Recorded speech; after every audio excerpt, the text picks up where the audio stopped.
আচার্য প্রফুল্লচন্দ্র রায়ের আত্মজীবনী থেকে বিংশ পরিচ্ছেদের কিয়দংশ আমরা পড়েছি আগের ভিডিওতে। শিক্ষিত কৃতবিদ্য ব্যক্তিরা ব্যবসা আরম্ভ করিয়া কিরূপে অকৃতকার্য হয় তার কয়েকটি দৃষ্টান্ত আমরা প্রত্যক্ষ করিয়াছি। জার্মানি ও আমেরিকাতে শিক্ষিত বিজ্ঞানে কৃতবিদ্য কয়েকজন ভারতীয় ছাত্রকে আমি জানি।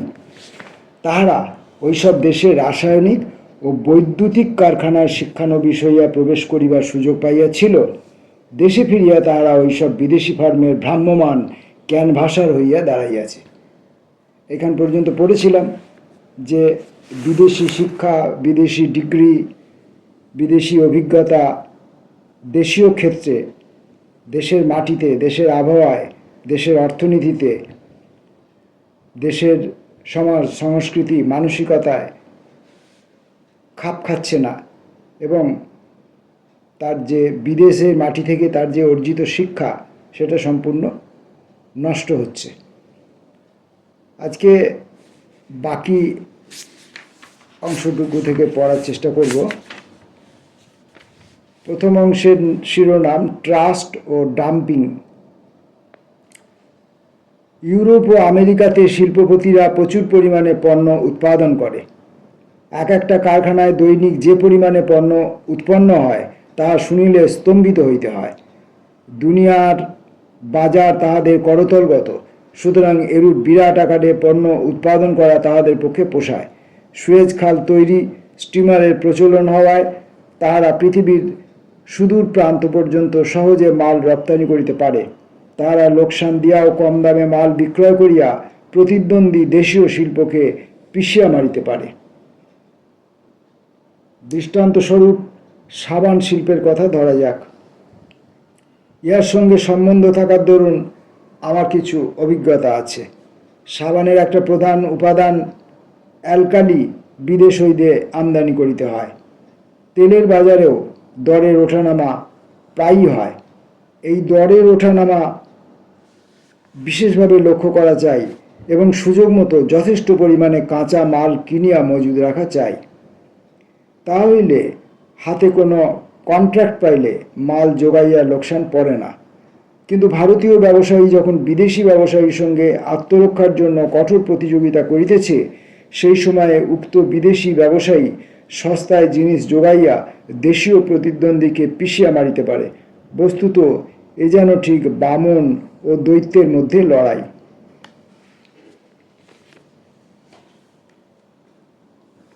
ইম্পিরিয়াল রসায়ন শিল্প প্রতিষ্ঠান সম্বন্ধে নিম্নে যে দুইটি বিবরণ উদ্ধৃত হইল তাহাতে এ সম্বন্ধে অনেক রহস্য জানা যাইবে।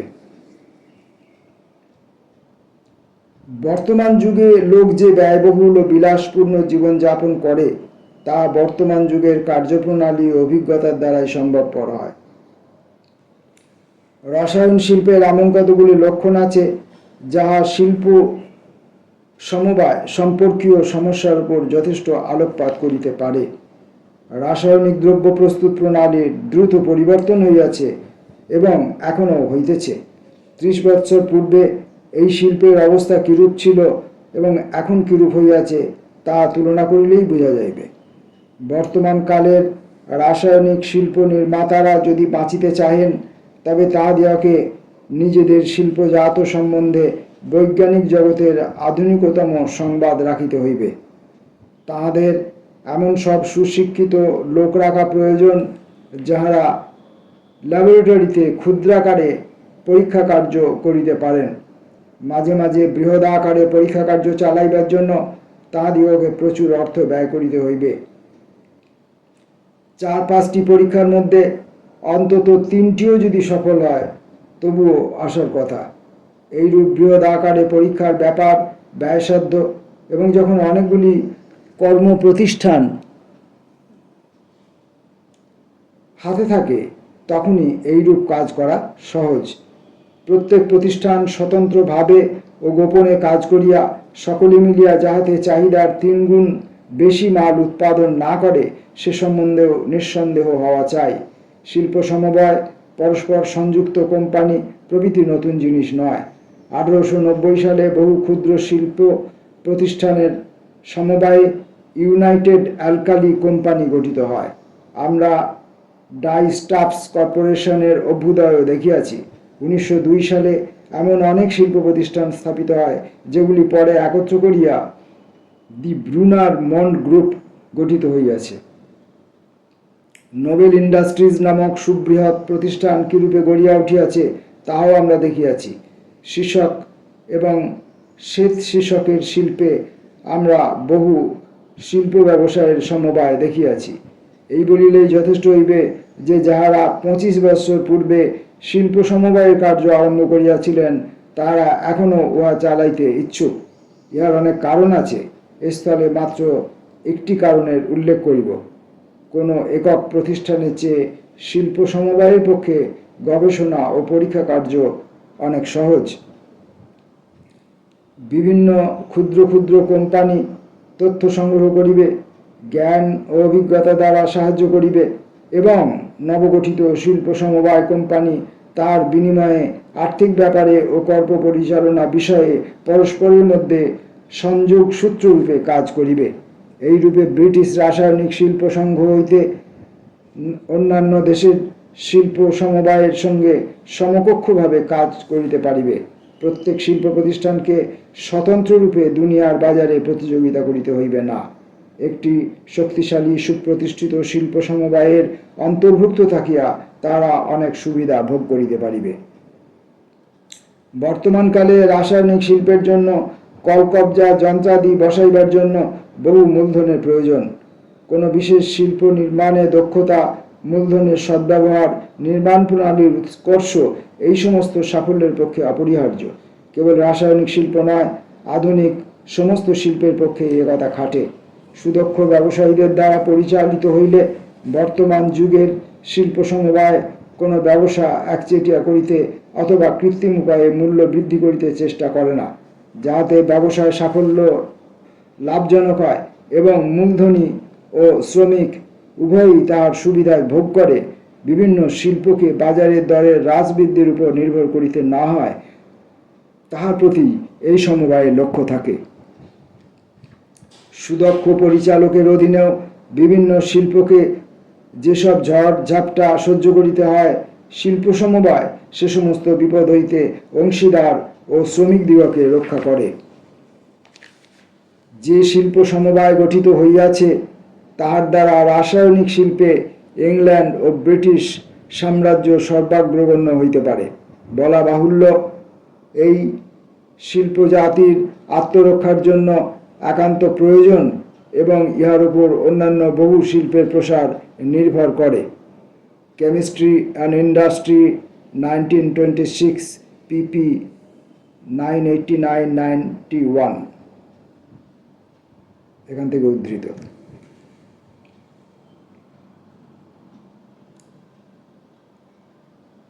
রাসায়নিক শিল্প উৎপাদন ও বর্তমান যুগের শিল্প।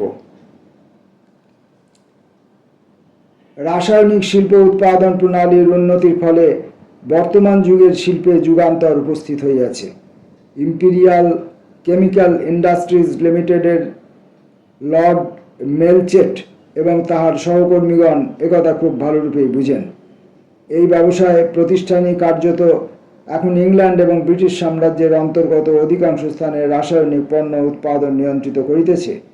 ব্রিটিশ সাম্রাজ্যের বাহিরে জার্মানি, আমেরিকা প্রভৃতি দেশেও এই কোম্পানি কার্যক্ষেত্র বিস্তৃত করিয়াছে। 1926 সালে the Imperial Chemical Industries company গঠিত হয়। প্রধানত ইহার মধ্যে 4টি কোম্পানি ছিল: Brunner Mond and co, United Alkali co, Nobel Industries Limited এবং British Dyestuffs Corporation Limited. বর্তমানে এই সমবায় অন্ততপক্ষে 75টি কোম্পানি নিয়ন্ত্রণ করিতেছে। ইহার মূলধনের পরিমাণ 9.5 কোটি পাউন্ড, তার মধ্যে 7,40,75 হবে 3/4 লক্ষ পাউন্ড মূলধন বন্টন করা হইয়াছে। 1928 সালে সমবায়ের লাভ হইয়াছিল 60 লক্ষ পাউন্ড। কোন শিল্প প্রবর্তকের সম্মুখে কি বিরাট বাধা বিপত্তি উপস্থিত হয় ভারতে লোহা ও স্টিলের কারখানার প্রতিষ্ঠাতা পরলোকগত জে.এন. টাটার জীবনে তাহার দৃষ্টান্ত দেখা যায়। তিনি এই বিরাট প্রচেষ্টার সাফল্য দেখিয়ে যাইতে পারেন নাই বটে, কিন্তু তিনি ইহার পরিকল্পনার কারণ এবং ইহার উদ্যোগ আয়োজন করিতে কঠোর পরিশ্রম করেন। এই জন্য তাহার প্রায় 4.5 লক্ষ টাকা ব্যয় হয়। সুদক্ষ বিশেষজ্ঞদের সহায়তায় টাটা কারখানা স্থাপনের উপযোগী স্থান নির্বাচন করেন। এই স্থানের সন্নিকটেই লোহার খনি, কয়লা ও চুনা পাথরও ইহার নিকটে পাওয়া যায়।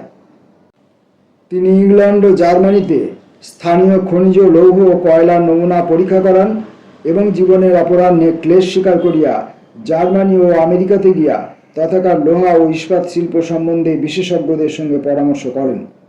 টাটার পরবর্তীগণ এই স্কিম কার্যে পরিণত করিবার জন্য কি করিয়াছিলেন তাহার বিস্তৃত বিবরণ দেওয়ার প্রয়োজন নাই। এই বলিলেই যথেষ্ট হইবে। 1908 সালে সাকচিতে কারখানা নির্মাণ কার্য আরম্ভ করা হয় এবং 1911 সালে 2রা ডিসেম্বর সর্বপ্রথম ওই কারখানাতে লৌহ তৈরি হয়। যুদ্ধের সময় টাটার কারখানা দেশ ও গভর্নমেন্টের জন্য খুব কাজ করিয়াছিলেন। তাহারা প্রমাণ করেন, বাহির হইতে কোনো অত্যাবশ্যকীয় দ্রব্যের আমদানি যখন বন্ধ হয় তখন স্বদেশী শিল্প প্রতিষ্ঠান সে অভাব কিরূপে পূরণ করিতে পারে। কিন্তু যুদ্ধের শেষ হওয়া মাত্র জার্মানি ও বেলজিয়াম ভারতের বাজার সস্তা দরের ইস্পাতে ছাইয়া ফেলিল। টাটার কারখানার ইস্পাত উহার সঙ্গে প্রতিযোগিতা করিতে পারিল না।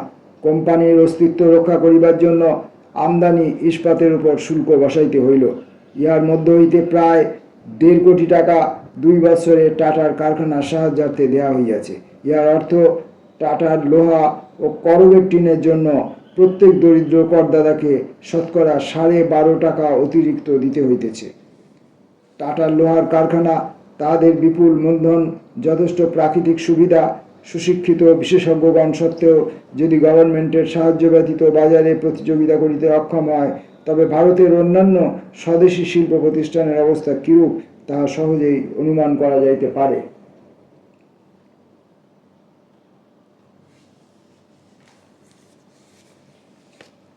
বিশেষজ্ঞের জ্ঞান বনাম ব্যবসা। কিন্তু ভারতে বিজ্ঞান ও শিল্পবিদ্যার উন্নতির পথে গুরুতর বাধা অন্য প্রকারের। আমাদের জাতীয় চরিত্রে, বিশেষত বাঙালিদের চরিত্রে শিল্প ব্যবসায়ে প্রবৃত্ত হইবার অনিচ্ছা মজ্জাগত। ইউরোপ ও প্রাচীন ভারতে ধাতু শিল্প, রঞ্জনবিদ্যা প্রভৃতি সংশ্লিষ্ট রাসায়নিক প্রণালী বর্তমান যুগের বৈজ্ঞানিক তত্ত্বসমূহ জ্ঞাত হইবার বহু পূর্বেই অভিজ্ঞতা বলে আবিষ্কৃত হইয়াছিল। মত প্রণীত হিন্দু রসায়নের ইতিহাস গ্রন্থে আমি ইহার কতগুলি প্রধান প্রধান দৃষ্টান্ত দিয়াছি। ইস্পাত নির্মাণ শিল্প ভারতেই প্রথম আবিষ্কৃত হয়। প্রসিদ্ধ ডামাস্কাসের ইস্পাত এই প্রণালীতেই তৈরি হয়।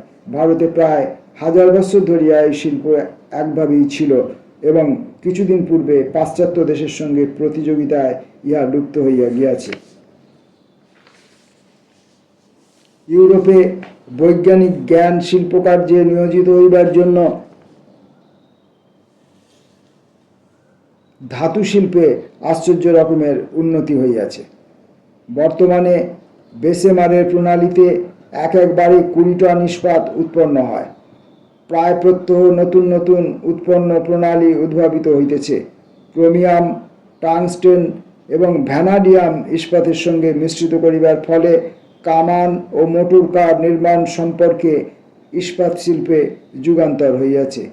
গে লুসাক, গ্লোভার্স টাওয়ার্স এবং কন্ট্রাক্ট প্রণালী আবিষ্কৃত হওয়ার ফলে সালফিউরিক অ্যাসিড উৎপাদনের পরিমাণ বহুগুণে বাড়িয়া গিয়াছে। বর্তমান রবার শিল্পের কথা উল্লেখ করা যাইতে পারে। টায়ার নির্মাণ প্রভৃতি কার্যে রবারের চাহিদা বৃদ্ধি হওয়ার সঙ্গে সঙ্গে রবারের উৎপাদনের পরিমাণও বাড়িয়া গিয়াছে।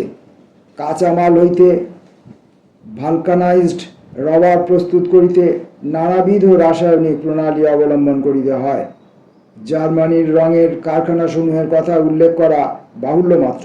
ইহার একটি কারখানাতে 250 অধিক রাসায়নিক নিযুক্ত আছেন। আমি কিছুদিন পূর্বে ডার্মস্টাডে মার্কের কারখানা দেখিয়া আসিয়াছি। ওই কারখানার বিরাট কার্য দেখিয়া আমি স্তম্ভিত হইয়া গিয়াছিলাম, কিন্তু গবেষণা বিভাগ দেখিয়াই আমি বেশি মুগ্ধ হইয়াছিলাম। এখানে প্রসিদ্ধ বিশেষজ্ঞগণ কেবল যে নতুন নতুন ঔষধ তৈরি করিতেছেন তা নয়, তার ফলাফলও পরীক্ষা করিতেছেন। আমেরিকা, ইংল্যান্ড ও ইউরোপের বৈদ্যুতিক কারখানাগুলির কথাও উল্লেখযোগ্য। বার্ষিক যে সমস্ত যন্ত্রপাতি ও বৈদ্যুতিক দ্রব্যাদি তাহারা তৈরি করে, তাহার মূল্য কয়েক শত কোটি টাকার কম হইবে না। এখানেও বর্তমান শিল্প কারখানার সঙ্গে বৈজ্ঞানিক গবেষণা মিলিত হওয়াতে এরূপ বিরাট উন্নতি সম্ভবপর হইয়াছে।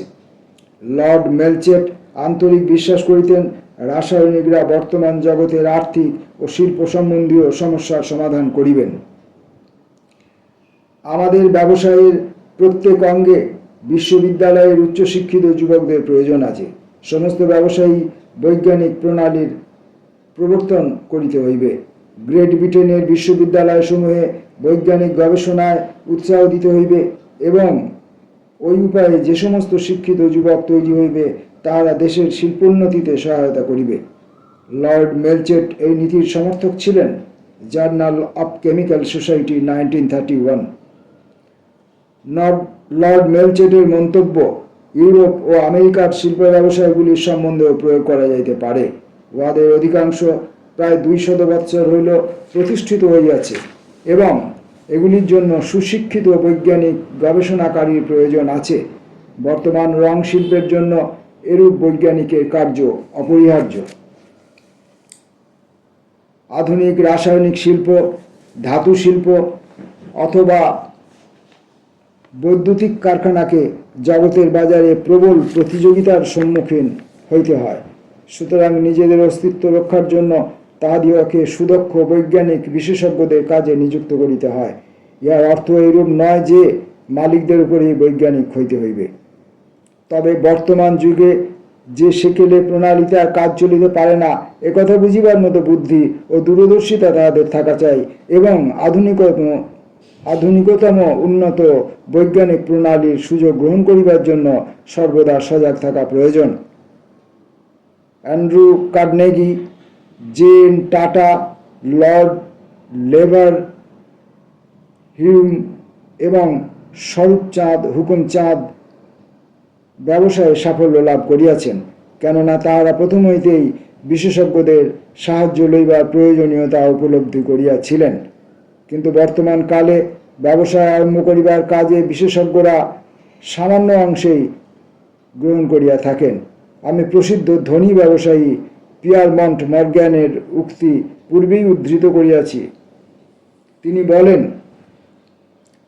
আমি যে কোনো বিশেষজ্ঞকে $250 মূল্যে কার্য নিযুক্ত করিতে পারি এবং তাহার প্রদত্ত তথ্য হইতে $250,000 উপার্জন করিতে পারি, কিন্তু ওই বিশেষজ্ঞ আমাকে নিযুক্ত করিয়া অর্থ উপার্জন করিতে পারে না। কলিকাতার নিকট একমাত্র বৈজ্ঞানিক ইস্পাত শিল্পের কারখানা স্যার স্বরূপচাঁদ হুকুমচাঁদের উৎসাহ ও বুদ্ধি কৌশলে প্রতিষ্ঠিত হইয়াছে। স্যার হুকুমচাঁদের কোনো বৈজ্ঞানিক জ্ঞান নাই। তিনি একজন বড় ব্যবসায়ী এবং তিনি বিশেষজ্ঞদের কাজে লাগাইয়াছেন। তিনি কারখানা আরম্ভ করিবার পূর্বে রসায়নবিদ্যা বা বৈদ্যুতিক ধাতু শিল্পে জ্ঞান লাভের জন্য অপেক্ষা করেন নাই। আমি স্যারলোটেনবার্গে টেকনিক হাউসিউল শিল্পে মহাবিদ্যালয় দেখিয়াছি। জুরিক ও ম্যানচেস্টারও ঐরূপ প্রতিষ্ঠান দেখিয়াছি। সুতরাং এই শিল্পের প্রতিষ্ঠানকে লক্ষ্য করিবার চেষ্টা আমার দ্বারা সম্ভবপর নয়, কিন্তু আমার দৃঢ় অভিমত এই যে শিল্প প্রস্তুত প্রণালীর মূল সূত্রগুলির মাত্র এইসব শিল্প বিদ্যালয়ে শেখা যায়। কিন্তু শিল্প উৎপাদনের যে কার্যকরী জ্ঞান, কিরূপে এমন শিল্পজাত উৎপন্ন করা যায় যা জগতের বাজারে প্রতিযোগিতায় বিক্রয় করা যাইতে পারে, সে অভিজ্ঞতা কেবল শিল্প ব্যবসায়ের মধ্যে থাকিয়াই লাভ করা সম্ভব। সম্প্রতি বেঙ্গল কেমিক্যাল অ্যান্ড ফার্মাসিউটিক্যাল ওয়ার্কসে ইহার একটি দৃষ্টান্তও আমি দেখিয়াছি। তাহাতে এই কথাই প্রমাণিত হয় যে টেকনোলজিক্যাল ইনস্টিটিউটে লব্ধ জ্ঞান অপেক্ষা কারখানায় হাতে কলমে জ্ঞান লাভ করা অধিকতর ফলপ্রদ। কিছুদিন হইল আমাদের একটি সালফিউরিক অ্যাসিড তৈরির যন্ত্র বসাইতে হয়। সাধারণত যন্ত্র নির্মাতা কোনো ইংরেজ শিল্পীকেই যন্ত্রটি বসাইবার জন্য ডাকা হইত এবং তিনি কোনো বিশেষজ্ঞকে ওই উদ্দেশ্যে পাঠাইয়া দিতেন। বিশেষজ্ঞকে অনেক টাকা পারিশ্রমিক, পাথেয় এবং হোটেলের ব্যয় দিতে হইত। 15 বছর পূর্বে আমরা একজন যুবককে কারখানার কাজে নিযুক্ত করি। তিনি যখন কেবল জাতীয় শিক্ষা পরিষদের ইঞ্জিনিয়ারিং বিভাগের জুনিয়র কোর্সে শিক্ষালাভ করিয়াছিলেন। রাসায়নিক ইঞ্জিনিয়ারিংয়ের সংস্পর্শ থাকার দরুনে আমাদের ব্যবসায় বিস্তারের সঙ্গে সঙ্গে তাহার জ্ঞান ও অভিজ্ঞতা বৃদ্ধি পাইতেছিল। তাহার নিজের বিভাগে তিনি বিশেষরূপে দক্ষতা লাভ করেন। আমরা বিনা দ্বিধায় তাহার হস্তে নতুন অ্যাসিড প্ল্যান্ট তৈরির ভার ন্যস্ত করিলাম। যন্ত্র নির্মাতা যে প্ল্যান ও বিস্তৃত বিবরণ দিয়াছিলেন, তিনি বিশেষ যত্ন সহকারে তাহার তাৎপর্য বুঝিয়া লইয়াছিলেন। এই কার্যে কৌশল ও দক্ষতা প্রদর্শন করিয়া তিনি আমাদের সকলেরই প্রশংসা অর্জন করেন। যন্ত্র নির্মাতা যে প্ল্যান দাখিল করেন তার মধ্যে কয়েকটি ত্রুটিও তিনি প্রদর্শন করেন এবং সেগুলি যন্ত্র নির্মাতা নিজেও মানিয়া লন। ভারতবর্ষে বোধহয় ইহাই বড় অ্যাসিড তৈরির কল। টেকনোলজিক্যাল ইনস্টিটিউটে ছাত্রদের সালফিউরিক অ্যাসিড প্রস্তুত প্রণালী শিক্ষা দেবার জন্য কলের একটি ক্ষুদ্র নমুনা দেখানো হয়। এইভাবে প্রদর্শনীতে তাজমহলের নমুনাও দেখানো হয়। সেই তাজমহলের নমুনা দেখিয়া যেমন কেহ তাজমহল তৈরি করিতে পারে না, তেমনি ক্ষুদ্র একটি নমুনা দেখিয়া অ্যাসিড তৈরির কলও কেহ বসাইতে পারে না।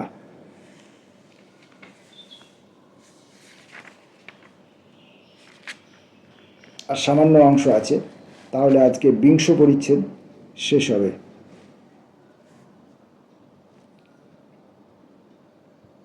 ব্যবসায়িক কলেজের গ্র্যাজুয়েট।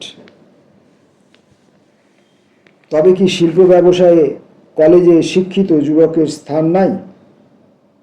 স্থান নিশ্চয়ই আছে, তবে তাহা বিশেষ বিশেষ ক্ষেত্রে। তজ্জন্য তাহাকে ছাত্রজীবনের অদ্ভুত ধারণাসমূহ ত্যাগ করিতে হইবে এবং নতুন করিয়া শিক্ষানবিশ হইয়া গোড়া হইতে কাজ আরম্ভ করিতে হইবে। এইরূপ অবস্থায় সে তাহার যোগ্যতা সৎপ্রমাণ করিতে পারে। কার্নেগি বলেন, পূর্বে আমাদের কলেজ ও বিশ্ববিদ্যালয়ে যুবকেরা অল্প বয়সে গ্র্যাজুয়েট হইত। আমরা এই নিয়মে পরিবর্তন করিয়াছি। এখন যুবকেরা বেশি বয়সে গ্র্যাজুয়েট হইয়া জীবন সংগ্রামে প্রবেশ করে। অবশ্য তাহারা পূর্বেকার গ্র্যাজুয়েটদের চেয়ে অনেক বেশি বিষয়ে শিখে। বিশ্ববিদ্যালয়ের শিক্ষিত যুবকেরা যদি তাহাদের মুখ্য কর্মক্ষেত্রে সমস্ত শক্তি ও সময় দিয়া জ্ঞান ও অভিজ্ঞতা লাভ করিতে চেষ্টা না করে, তবে তাহারা, যেসব যুবক বিশ্ববিদ্যালয়ে শিক্ষা লাভ করে না অথচ অল্প বয়সে ব্যবসায় প্রবেশ করিয়াছে, তাহাদের অপেক্ষা বেশি অসুবিধা ভোগ করিবে, এ বিষয়ে কোনো সন্দেহ নাই। অধিক বয়স্ক গ্র্যাজুয়েটরা উন্নতি শিল্পে ব্যবসায়ে আর এক প্রকারের অসুবিধায় পতিত হয়। এই ব্যবসায়ে চাকরির ব্যবস্থা সুশৃঙ্খলিত, যোগ্যতা অনুসারে প্রমোশন দেওয়া হয়। সুতরাং যেখানে কাজ নিতে হইলে সর্বনিম্ন স্তরে প্রবেশ করিতে হয়, তাহাকে গোড়া হইতেই কাজ আরম্ভ করিতে হয় এবং এই নিয়ম তাহার নিজের পক্ষে ও অন্য সকলের পক্ষেই ভালো। The Empire of business. মেধাবী গ্র্যাজুয়েট মেধাবী অগ্র্যাজুয়েটের চেয়ে নিশ্চয়ই যোগ্যতায় শ্রেষ্ঠ। সে বেশি শিক্ষা পাইয়াছে এবং অন্য সমস্ত গুণ সমান হইলে শিক্ষা দ্বারা নিশ্চয়ই যোগ্যতা বৃদ্ধি পাইবে। দুইজন লোকের সাধারণ যোগ্যতা, কর্মশক্তি, আশা আকাঙ্ক্ষা যদি একই প্রকারের হয়, তবে তাহাদের মধ্যে যে ব্যক্তি অধিকতর উদার ও উচ্চাঙ্গের শিক্ষা লাভ করিয়াছে, সে নিশ্চয়ই কর্মক্ষেত্রে বেশি সুবিধার অধিকারী হইবে। The Empire of Business. পরলোকগত লর্ড মেলচেটের জীবনে ইহার সুন্দর দৃষ্টান্ত দেখা গিয়াছে। লর্ড মেলচেট একজন কৃতি ব্যবসায়ী ছিলেন। তিনি 2টি ব্রিটিশ বিশ্ববিদ্যালয়ে শিক্ষা লাভ করেন, ব্যারিস্টারও হইয়াছিলেন। তাঁর পিতা লাডুইগ মন্ড একটি সুবৃহৎ অ্যালকালি কারখানার মালিক ছিলেন। লাডুইগ মন্ড জার্মানির হিডেলবার্গ বিশ্ববিদ্যালয়ে গ্র্যাজুয়েট ছিলেন এবং কোলবে ও বুনসেনের নিকট রসায়নবিদ্যা অধ্যয়ন করেন। তিনি তাহার বন্ধু জন টি ব্রুনারের অংশীদার রূপে ব্যবসায়ে প্রবেশ করেন। ব্রুনার মেসার্স হাচিনসনের রাসায়নিক কারবারের কর্তা ছিলেন। কেমিক্যাল সোসাইটির জার্নালে লিখিত হইয়াছে, 1873 থেকে 1881 সাল পর্যন্ত 8 বৎসর ব্যবসায়টিকে নানা বিঘ্ন বিপত্তির মধ্যে কঠোর সংগ্রাম করিতে হইয়াছিল। কেবল অংশীদার দুইজনের প্রতিভা, দৃঢ় সংকল্প এবং অক্লান্ত পরিশ্রমের ফলেই লাভ হইয়াছিল। এইরূপে জীবনের 16 বৎসর কাল ধরিয়া তরুণ আলফ্রেড মন্ড তাহার চোখের সম্মুখে একটি বৃহৎ ব্যবসায়কে গড়িয়া উঠিতে দেখিয়াছিলেন এবং বৈজ্ঞানিক কর্মশালার আবহাওয়ার মধ্যে তিনি বাস করিতেছিলেন।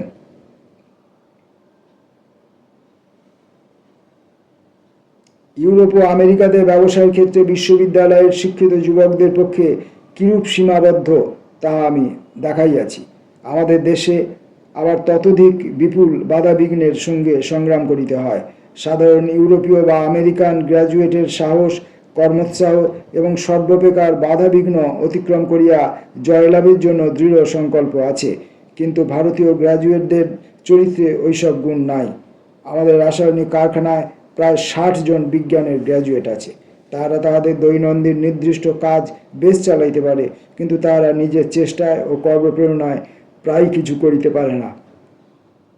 বর্তমানে বাংলাদেশে আমাদের একটি গুরুতর সমস্যা উপস্থিত। বাঙালিকে তাহার কৃষিজাত দ্রব্য যথা পাট, শস্য, তৈলবীজ প্রভৃতি বিক্রয়ের জন্য অবাঙালির উপর নির্ভর করিতে হয়। সুতরাং তাহাদের পক্ষে ব্যবসায় সাফল্য লাভ করা কঠিন, কেননা তাহা করিতে হইলে তাহাদিগকে কেবল যে উচ্চাঙ্গের বৈজ্ঞানিক ও শিল্প সম্বন্ধীয় জ্ঞান লাভ করিতে হইবে তাহা নয়, ব্যবসায় পরিচালনের বিশেষ ক্ষমতা থাকা চাই, এবং এই শেষোক্ত গুণটি দুর্ভাগ্যক্রমে বাঙালিদের চরিত্রে এখনও বিকাশ লাভ করে নাই। সে ব্যবসায় পত্তনের জন্য মূলধন সংগ্রহ করিতে পারে না, এবং সে এখনও এমন কোনো প্রতিষ্ঠান, ব্যাংক স্থাপন করিতে পারে নাই যাহার নিকট হইতে আর্থিক সহায়তা লাভ করিতে পারে। বাংলার বিশ্ববিদ্যালয় ও শিল্প বিদ্যালয়গুলি অসংখ্য গ্র্যাজুয়েট বা ডিপ্লোমাধারী সৃষ্টি করিতেছে। শিক্ষা ব্যবসায়েও যথেষ্ট লোকের ভিড়। সুতরাং শিক্ষিত যুবকদের জীবিকার সমস্যা কিরূপে সমাধান করা যায়, সেই চিন্তাই আমাদের পক্ষে গুরুতর হইয়া উঠিয়াছে।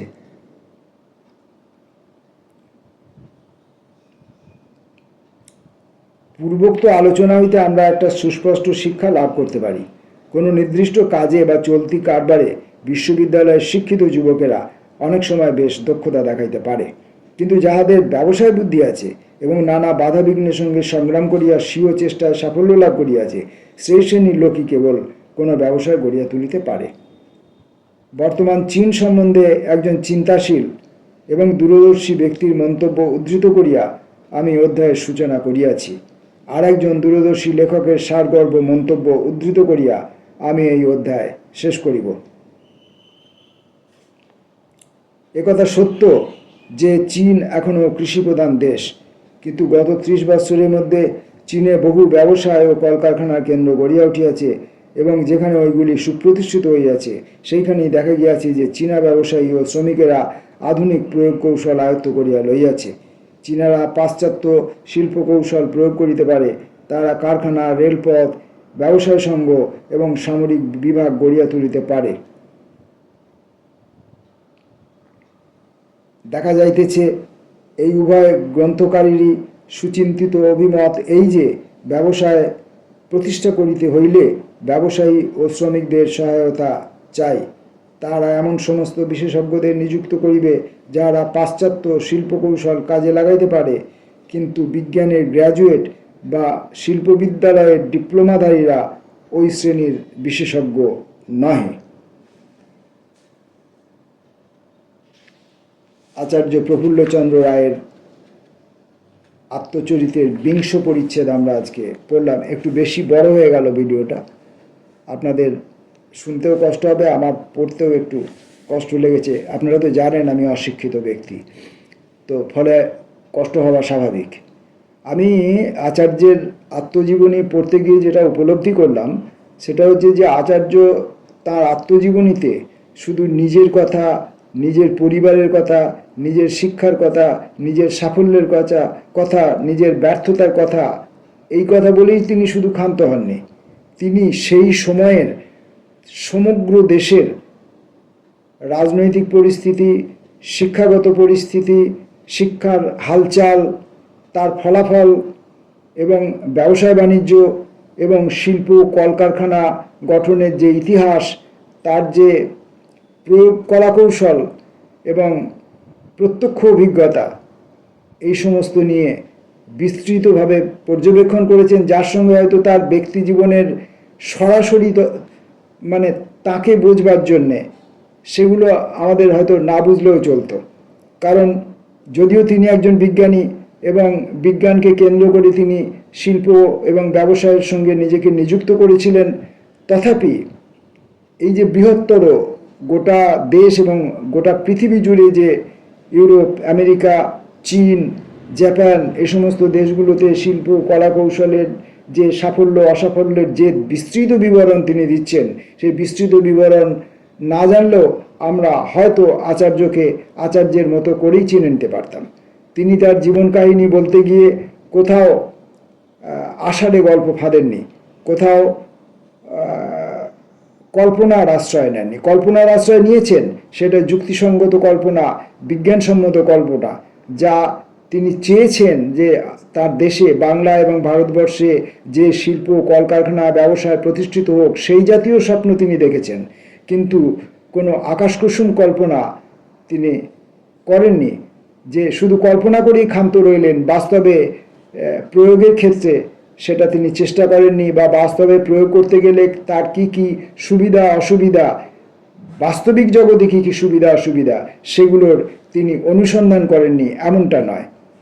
তাহলে আচার্যর জীবনচরিত পড়লে আমরা যেমন একদিকে আচার্যকে চিনতে পারছি, তেমনি একদিকে আচার্যর দৃষ্টিভঙ্গিকে চিনতে পারছি, আবার একই সঙ্গে আর একদিকে আমরা আচার্যের সময়কালীন আমাদের দেশ এবং ইউরোপ, আমেরিকা, চীন, জাপান, এশিয়ার অন্যান্য দেশগুলির হাল হকিকত সম্পর্কেও কম বেশি বিভিন্ন রকমের তথ্য আমরা পাচ্ছি।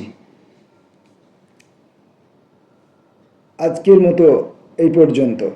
নমস্কার।